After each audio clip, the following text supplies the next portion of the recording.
Friend, आज का ये वीडियो आप लोगों के लिए रामबाण होने वाला है, क्योंकि आज के इस वीडियो में हम क्लास 10 समाज विज्ञान के जितने भी इम्पोर्टेंट 2024 के क्वेश्चन हैं, जो कि 2014 से लेकर 2023 तक जितने भी बोर्ड परीक्षा हुए हैं, सभी में ये प्रश्न पूछे गए हैं। तो इन प्रश्नों को मैं आज के इस वीडियो में बताऊंगा। पूरे किताब के महत्वपूर्ण प्रश्न हैं, जो कि 100% बोर्ड परीक्षा 2024 में यही प्रश्न आएंगे। बहुत सारा प्रश्न लेकर आया हूं मैं, जो 2024 के लिए काफ़ी ज़्यादा इंपॉर्टेंट है। आप यूपी बोर्ड के किसी भी जिले में पढ़ते हैं तो ये आप के लिए काफ़ी ज़्यादा इंपॉर्टेंट है। पूरे किताब के महत्वपूर्ण प्रश्न है। इस वीडियो को देखने के बाद में आपका भी 70 में 70 क्लियर हो जाएगा। 70 में 70 लाने से कोई भी नहीं रोक सकता, ये मेरा दावा है। अगर आप लोग इसका पीडीएफ चाहते हैं तो मैंने व्हाट्सएप ग्रुप का लिंक डिस्क्रिप्शन में दिया, जाकर वहां पर आप व्हाट्सएप ग्रुप से जुड़ सकते हैं और मेरा मोबाइल नंबर दिया, वहां पर किसी भी मॉडल पेपर प्राप्त कर सकते हैं बिल्कुल फ्री में। तो देखिए, पहला क्वेश्चन है कि फ्रांस की क्रांति कब हुई, इसका मुख्य कारण क्या था। ये लॉन्ग क्वेश्चन में आता है, ये बहुत ही ज्यादा इंपॉर्टेंट है। दूसरा है, अपने शासन वाले क्षेत्रों में शासन व्यवस्था को अधिक कुशल बनाने के लिए नेपोलियन ने क्या किया। मतलब जहां उसका शासन होता था उसको कुशल मतलब अधिक शक्तिशाली अच्छा बनाने के लिए नेपोलियन ने क्या बदलाव किया, क्या ऐसा काम किया जिससे वहां पर कुशल हो गया। उसके बाद में देखिए, अगला प्रश्न है कि जर्मन में एकीकरण की प्रक्रिया का संक्षिप्त में टिप्पणी कीजिए या पता लगाइए, संक्षिप्त में व्याख्या कीजिए। देखिए, जर्मनी का एकीकरण की प्रक्रिया और इटली के एकीकरण की प्रक्रिया दोनों बहुत ज्यादा इंपॉर्टेंट है, दोनों के दोनों बहुत इंपॉर्टेंट है। चौथा प्रश्न है कि प्रथम विश्व युद्ध के 3 कारणों का उल्लेख कीजिए। देखिए, प्रथम विश्व युद्ध याद कर लीजिएगा कि प्रथम विश्व युद्ध किसके कारण हुआ था, प्रथम विश्व युद्ध से क्या हानि हुई थी, प्रथम विश्व युद्ध से क्या हुआ था। क्योंकि ये कई प्रकार से क्वेश्चन पूछ सकता है कि प्रथम विश्व युद्ध के 3 कारणों का उल्लेख कीजिए, या प्रथम विश्व युद्ध के में क्या हुआ था, इसमें महामंदी क्यों आई। तो ये सब चीजें आप लोग याद कर लीजिएगा। पांचवा प्रश्न है कि रालेक्ट एक्ट क्या था, उसका विरोध कैसे किया गया, क्या परिणाम हुआ। मतलब रालेक्ट एक्ट कानून क्या था, रालेक्ट एक्ट क्या था, उसके बाद में उसका विरोध किसने किया, क्यों किया, और उसका परिणाम क्या हुआ। क्या होता है कि कुछ चीजें होती है उस पर कुछ बोल दो, या मतलब झगड़ा लड़ाई कुछ भी हो जाता है, या कानून लगा दो, तो उसका बाद में परिणाम क्या होगा। उसके बाद में अगला है कि गांधी जी ने असहयोग आंदोलन स्थगित क्यों किया। मतलब गांधी जी ने जब असहयोग आंदोलन चलाया था, गांधी जी ने असहयोग आंदोलन चलाने के बाद में गांधी जी ने अपना आंदोलन फिर से वापस ले लिया। तो गांधी जी ने असहयोग आंदोलन को स्थापित मतलब रोक क्यों दिया था। अगला प्रश्न है कि पूना पैक्ट पर हस्ताक्षर हुए, उसकी 2 शर्तें लिखिए। पूना पैक्ट में पर किसके हस्ताक्षर हुए थे, उसकी और क्यों हुए थे, 2 शर्त हमें लिखना। हस्ताक्षर किसके हुए थे और उसके बाद में 2 शर्तें लिखिए। ये देखिए, काफी ज्यादा इंपॉर्टेंट है 2024 के लिए, देख लीजिएगा, सारे क्वेश्चन इंपॉर्टेंट है। इसका पीडीएफ चाहते हैं तो बता दिया हमने कहाँ मिलेगा। यहाँ पर एक नंबर लिख देते हैं कि 9696458816। इस नंबर पर आप कॉल करेंगे या मैसेज करेंगे तो आपको सारी चीज़ें जानकारी प्राप्त हो जाएगी। किसी प्रकार की बोर्ड परीक्षा से रिलेटेड कोई भी प्रॉब्लम होती है, सारी चीज़ें आपको बता दी जाएंगी। अब उसके बाद में देखिए, अगला प्रश्न है कि महात्मा गांधी द्वारा चलाए गए किन्हीं 3 आंदोलनों का वर्णन कीजिए। जैसे असहयोग आंदोलन, सबनी अवज्ञा आंदोलन, तमाम प्रकार के आंदोलन थे, उनके 3 आंदोलन को हमें वर्णन करना। देखिए, 3 आंदोलन ऐसे पूछ लिया, असहयोग आंदोलन क्या है, सबनी अवज्ञा आंदोलन क्या है, तो इस प्रकार आप लिख देंगे। तो इसी प्रकार इसीलिए बोला कि महात्मा गांधी के द्वारा चलाए गए 3 आंदोलन का वर्णन कीजिए, ताकि आपका तीनों आंदोलन याद हो जाए। ये आपका डायरेक्ट लॉन्ग क्वेश्चन में 6 नंबर का आता है। कितने नंबर का आता है, 6 नंबर का आता है। 150 शब्दों में आपको लिखना रहता है। ठीक, प्रथम विश्व युद्ध के राष्ट्रवादी आंदोलन से किस प्रकार की भूमिका निभाई। प्रथम विश्व युद्ध ने राष्ट्रवादी आंदोलन में किस प्रकार की भूमिका निभाई, ये भी आपका लॉन्ग में पूछा जाता है, बहुत ही ज्यादा इंपॉर्टेंट है। उसके बाद में देखिए, अगला प्रश्न है कि भारतीय अर्थव्यवस्था पर महामंदी के किन्हीं 3 प्रभावों का उल्लेख कीजिए। भारतीय अर्थव्यवस्था में से होता है पैसा, तो भारत के पैसे पर महामंदी के किन्हीं 3 प्रभाव का, मतलब जब भारतीय अर्थव्यवस्था पर जब महामंदी आई थी तो भारतीय अर्थव्यवस्था पर क्या प्रभाव पड़ा था। देखिए, कहीं पर भी अगर महामंदी, जैसे यहाँ पर देखिए लॉकडाउन पड़ा था, लॉकडाउन जब पड़ गया तो सारी चीज़ें बंद हो गई, तो यहाँ की जो भारत की जो अर्थव्यवस्था थी, जो पैसे थी, वो सारी चीज़ें क्या कम हो गई, तो इसकी अर्थव्यवस्था पर क्या प्रभाव पड़ा उसका उल्लेख करना। उसी प्रकार जब महामंदी आई तो 1929 ईस्वी में, तो भारतीय अर्थव्यवस्था पर क्या प्रभाव पड़ा था, 3 प्रभाव का उल्लेख करना है। समझ में आ गया होगा आपको क्वेश्चन। देख ले, अगला प्रश्न है कि महामंदी के कारणों की व्याख्या कीजिए और बताइए भारतीय अर्थव्यवस्था इसका क्या प्रभाव पड़ा। ये हमें बताना है कि महामंदी की कारणों की व्याख्या, पूरी व्याख्या हमें करना कि महामंदी क्यों आई, कहाँ से आई, और इसमें क्या हुआ था, क्या नहीं हुआ था, कैसे सही हुआ, सारी चीजें व्याख्या करनी। व्याख्या के लिए तो उसके बारे में पूरा लिखना है और बताइए कि भारतीय अर्थव्यवस्था इसका क्या प्रभाव पड़ा, और जब ये महामंदी आई थी, जब महामंदी आई तो इसके अर्थव्यवस्था पर क्या प्रभाव पड़ा, इसको भी लिखना है। उसके बाद में अगला प्रश्न है कि चिपको आंदोलन की व्याख्या कीजिए। चिपको आंदोलन क्या था, चिपको आंदोलन कब चलाया गया था, चिपको आंदोलन किसने शुरू करवाया था, इन सभी चीजों की व्याख्या में करना, पूरी व्याख्या करना। 6 नंबर का आपका है। अब आइए हैं अगले प्रश्न की ओर पढ़ते हैं। देखिए अगला प्रश्न है कि संसाधन नियोजन की प्रक्रिया को स्पष्ट कीजिए। संसाधन नियोजन क्या है, उसकी प्रक्रिया स्पष्ट करना मतलब पूरी व्याख्या लिखनी है। देखिए कोई भी चीज आप पढ़ें, इतिहास एक ऐसा सब्जेक्ट है जिसको रटा नहीं जाता, तो कोई भी चीज आप पढ़े तो उसकी एक इमेज अपने माइंड में सेट करिए। जब माइंड में इमेज सेट करेंगे तभी आपको रियलाइज होगा, मतलब आपको याद होगा। ठीक, तो आप उसकी व्याख्या याद करने की कोशिश करिए, उसका स्ट्रक्चर, उसका मतलब किस प्रकार कैसे हो, पूरी कहानी याद करिए। इस प्रकार होता नहीं कि कोई कहानी आप सुनते हैं तो पूरी कहानी याद होती है, जिस प्रकार आप मूवी को सुनते हैं 2.5 घंटे की याद हो जाती है, उसी प्रकार आपको पूरी कहानी आपको याद करनी है।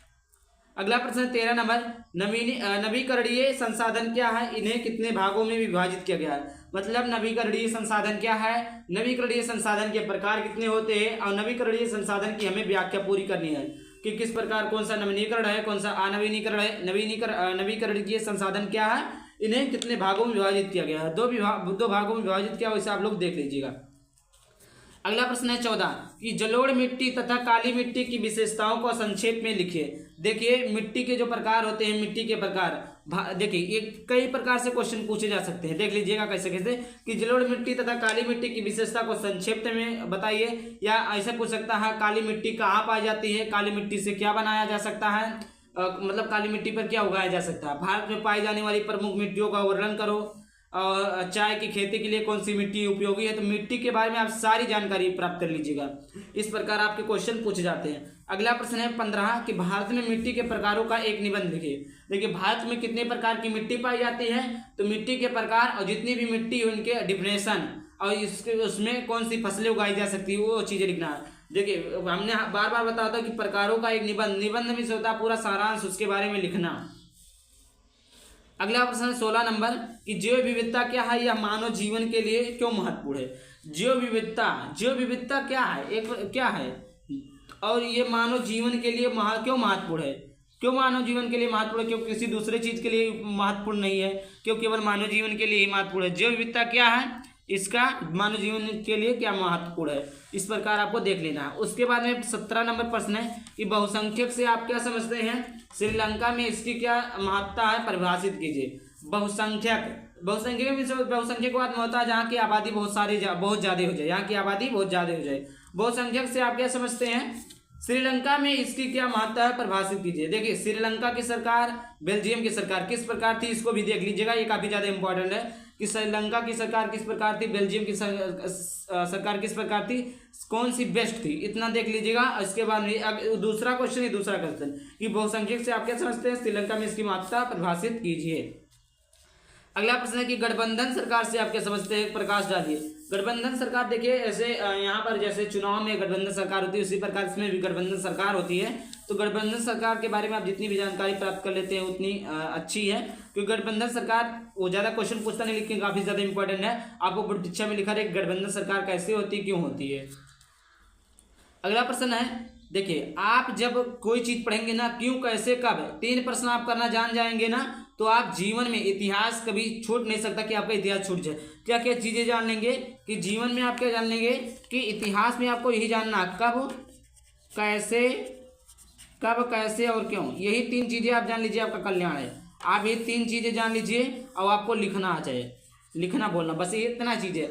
आप चाहे यूपीएससी का इतिहास, कोई भी इतिहास हो, आप एकदम क्लियर कर लेंगे, क्योंकि जब तक कब कैसे क्यों का प्रश्न नहीं करना जानेंगे, क्यों कब कैसे नहीं लिखना जानेंगे, कोई भी प्रश्न आपसे पूछे तो अपने आप प्रश्न कीजिए कि ऐसा क्यों हुआ, कैसे हुआ, कब हुआ, 3 प्रश्न कर लीजिएगा, ठीक, फिर आपका कोई भी क्वेश्चन नहीं छूटेगा।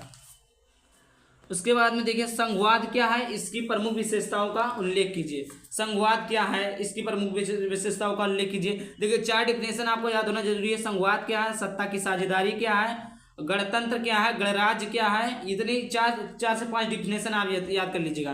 क्या क्या, संघवाद क्या है, सत्ता की साझेदारी क्या है, गणतंत्र क्या है, लोकतंत्र क्या है, राजतंत्र क्या है, तानाशाही क्या है, ये सारी चीज़ें आप लोगों के लिए इम्पॉर्टेंट है, क्योंकि ये जो भी बच्चा क्लास 10 में पढ़ता है उसको इतना तो डिफिनेशन आना चाहिए। ये कोई क्वेश्चन नहीं है, या चैप्टर का नाम है तो चैप्टर का नाम आपको नहीं आएगा तो कैसे काम चलेगा। तो चैप्टर का नाम याद कर लीजिएगा, क्योंकि बोर्ड परीक्षा में 2 से 4 नंबर में भी पूछ लेता है ये क्वेश्चन। सामाजिक भेदभाव से क्या आशय है, 2 कारण भी बताइए और समाप्त करने के 2 उपाय कीजिए। देखिए, समाज में जो भी जितने भी प्रकार के भेदभाव होते हैं उनसे आपका क्या अभिप्राय है, क्या आशय है, क्यों ऐसे भेदभाव होते हैं, 2 कारण बताइए कि भेदभाव क्यों होते हैं, 2 कारण बताइए। और 2 कारण ऐसे बताइए जिससे उस सामाजिक भेदभाव को हम लोग नष्ट कर सके, वो हमें 2 कारण बताना है। उसके बाद में देखिए अगला प्रश्न है, लिंग विभाजन किसे कहते हैं, उदाहरण सहित प्रस्तुत कीजिए। आपका 4 नंबर पूछता है, लिंग विभाजन किसे कहते हैं, उदाहरण सहित प्रस्तुत कीजिए। अगला प्रश्न है कि भारत के सामाजिक तथा धार्मिक विविधता पर प्रकाश डालिए। भारत की क्या है, सामाजिक तथा धार्मिक विशेषता पर हमें प्रकाश डालना है। उसके बाद में अगला है, नेपोलियन में लोकतंत्र के आंदोलन के मूल स्वरूप की रूपरेखा दीजिए। नेपाल में लोकतंत्र के आंदोलन के मूल स्वरूप की व्याख्या रूपरेखा देना या वही व्याख्या। उसके बाद में देखिए अगला प्रश्न है 24 नंबर, राष्ट्रीय आय में वृद्धि हेतु कोई 3 उपाय बताइए। राष्ट्रीय आय में होता पैसा वैसा कर, तो राष्ट्रीय आय में वृद्धि मतलब किस प्रकार वृद्धि की जाए, किस प्रकार राष्ट्रीय आय में वृद्धि हो सके, उसके 3 उपाय हमें बताना है। उसके बाद में देखिए अगला प्रश्न है कि आर्थिक क्रियाओं के 3 प्रमुख प्रकारों का वर्णन कीजिए। आर्थिक क्रियाओं के 3 प्रमुख, आर्थिक क्रिया जो भी आर्थिक में होता पैसा, आप कहीं पर भी आर्थिक कार्य समझ लीजिएगा पैसा। आर्थिक क्रियाओं के 3 प्रमुख प्रकारों का हमें क्या करना है, वर्णन करना है। और देखिए अभी हम आपको पेपर दिखा देते हैं कि किस प्रकार कितने नंबर का क्वेश्चन पूछा जाता है।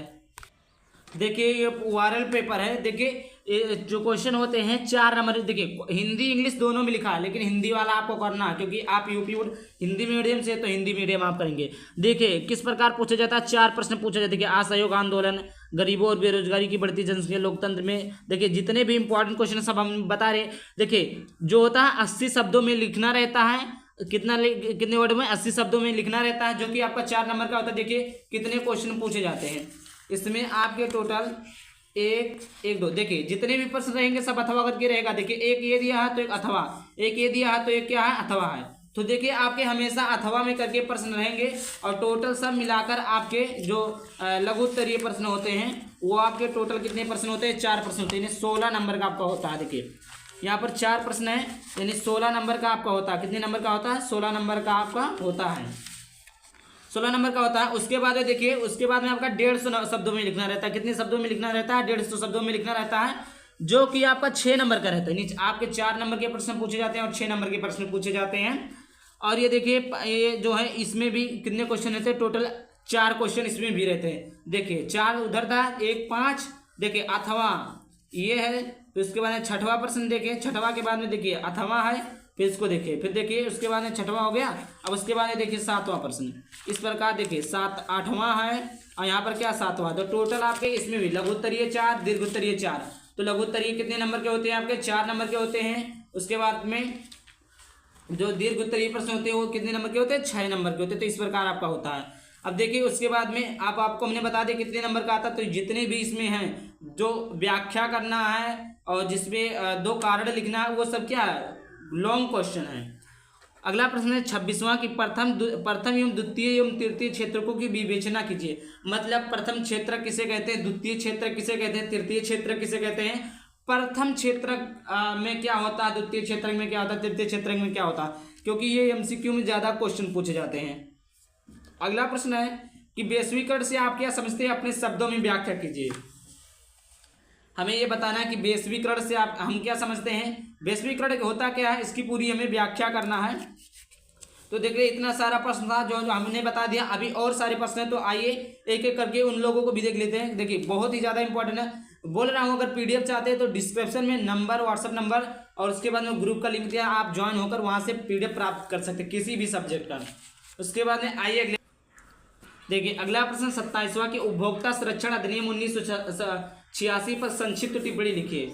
देखिए उपभोक्ता संरक्षण अधिनियम आपके लिए काफी ज्यादा इंपॉर्टेंट है। ये देखिए ये आपको ये बड़े बड़े कंपटीशन एग्जाम में भी पूछा जाता है कि उपभोक्ता संरक्षण अधिनियम 1986 क्या था। देखिए इसमें कुछ ज्यादा उपभोक्ता के प्रकार, उपभोक्ता के अधिकारों का वर्णन कीजिए। जैसे उपभोक्ता को क्या अधिकार है, जैसे देखिए आप कुछ सामान खरीदते, आप उपभोक्ता, आप सामान खरीदते हैं, चीनी खरीदे तो आपको पूछने का अधिकार है कि कितने रुपए मिलता। तो इसी प्रकार के कई अधिकार होते हैं, पूछने का अधिकार, बोलने का अधिकार, जानने का अधिकार, इस सभी प्रकार के अधिकार होते हैं। तो उनके बारे में काफी ज्यादा जान लीजिएगा आप कि उपभोक्ता संरक्षण अधिनियम 1986 पर टिप्पणी पूरी व्याख्या लिखना है।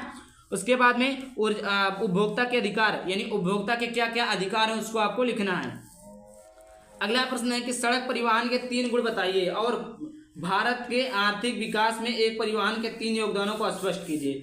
इस प्रश्न का मतलब है सड़क परिवहन। देखिए ये अलग प्रश्न है, अलग प्रश्न है कि सड़क परिवहन के 3 गुण बताइए, मतलब सड़क से हमें क्या सुविधा मिलती है, सड़क से हमें क्या होता है, सड़क से क्या लाभ होता है, 3 चीजें बतानी है। उसके बाद में क्या बतानी है कि भारत के आर्थिक विकास में सड़क परिवहन के 3 योगदान को स्पष्ट कीजिए। मतलब जो भारत के आर्थिक मतलब पैसों के विकास में सड़क परिवहन का 3 योगदान क्या है। सड़क का ही तो योगदान है भाई, अगर सड़क नहीं रहेगा तो बाहर से सामान नहीं आएंगी, दिक्कत होगा लाने में, गिर जाएगी, तमाम नुकसान हो जाएंगे, ट्रक पलट जाएगी। तो इन सब प्रकार की क्या होती है, दुविधा होती है। तो वही पूछा 3 योगदान की सड़क का क्या, परिवहन का क्या योगदान है। अगला प्रश्न है कि भारत में पाई जाने वाली प्रमुख फसलों का उल्लेख करना। भारत में जितने भी प्रकार की आपकी फसल पाई जाती है, रबी फसल, खरीफ फसल, और देखिए किसी को जाड़े की फसल, गर्मी की फसल भी कहते हैं। तो इस प्रकार आपको जितने भी प्रमुख फसल होते हैं सभी के बारे में जानकारी प्राप्त करना आवश्यक है। तो आपको अगर वीडियो चल रहा तो वीडियो को लाइक कर देना, चैनल को सब्सक्राइब कर देना। चलिए मिलते हैं किसी नए वीडियो में किसी नए टॉपिक के साथ। बाय बाय, थैंक यू, जय हिंद, जय भारत, वंदे मातरम।